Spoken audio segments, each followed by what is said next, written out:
Hey everybody, welcome back to the craft room. I am so glad that you could join me.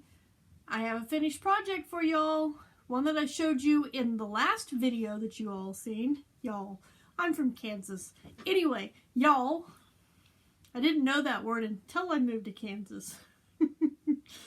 But anyway, I finished the flat Tunisian hat that I was working on, and I thought I would share it with you. So I have been looking for my foam heads. I have two of them, and I cannot find either one of them. So I don't know where they have gone.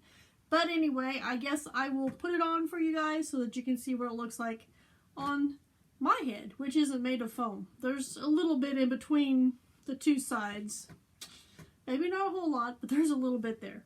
But anyway, here is the hat. I went a total of 10 inches, and then I did let's say if you remember from the previous video, it is the lattice stitch, so it kind of looks like an X.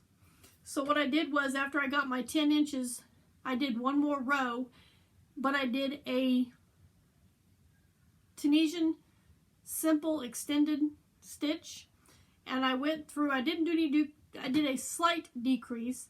I went through the two loops of the X at the top, and I did an extended Tunisian simple stitch. That's what it is, extended Tunisian simple stitch in each one of those, which reduced it down a little bit, but it wasn't a whole lot. And I didn't do the finishing, I just did that and tied it off, which that created a lot less bulk on the top of the hat when I gathered it together.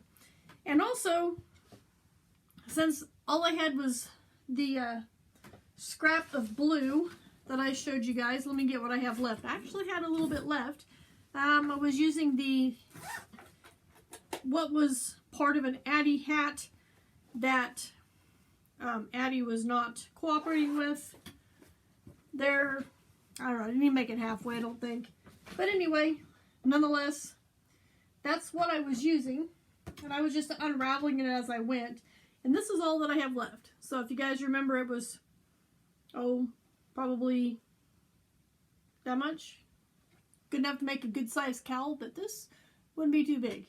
But that's all I have left, so I'm going to go ahead and unravel this and tie this onto my big skein, and then I'll just wrap it around the skein of the big skein there, which that's not a whole lot. That's a lot better than what I had previously when I started. So I did 11 inches, and then since I had the blue, I seamed it up with the blue, and I did not like the blue showing through.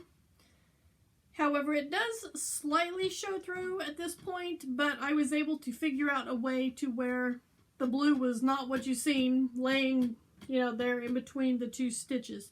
I think it turned out pretty good for not knowing exactly what I was doing, that I was kind of experimenting, because I haven't done a whole lot of flat hats, because I decided a long time ago that I did not like making flat hats.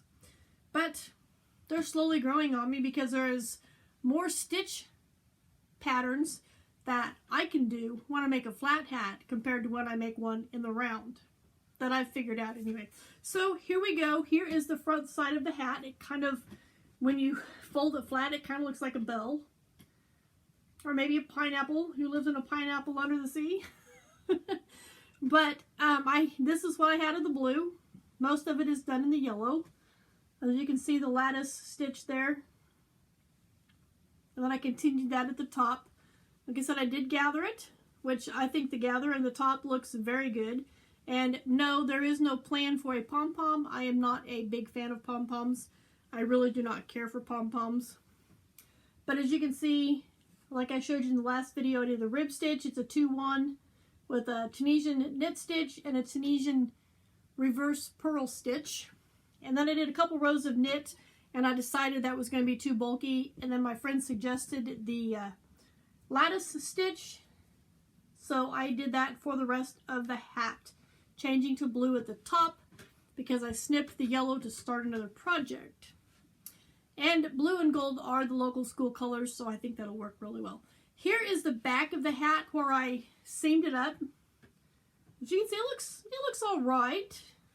I'm sure there's room for improvement with that. honestly, but that doesn't look too bad. You really can't tell unless you stretch the hat that I seamed it up with blue, and even then it might be a little difficult to tell. But anyway, let's look at the inside of the hat. Here is the top. Looks pretty good. Here is my seam, and I just did a single crochet, I think. Yeah, I single crocheted all the way up. So there's my seam on the inside of the hat, and we will look around. I'm not real happy with the way this is curling at the bottom, but live and learn. And for the moment of truth, this does fit me just fine. Like I said, it does measure about 10 inches, but it fits perfect. I was afraid it was going to be a little too tight, but honestly, this will be a nice warm hat, and it looks really cool. I like it a lot, except for when it messes up my hair. So let's shake it out here. So there we have it. There is my Tunisian crochet flat hat that I just finished. So this makes hat number 2 out of however many I get done this year, between now and next year about this time. So I will add this to my stack and move on to the next hat. So I want to thank you guys for joining me, and I will see you right back here for my next video.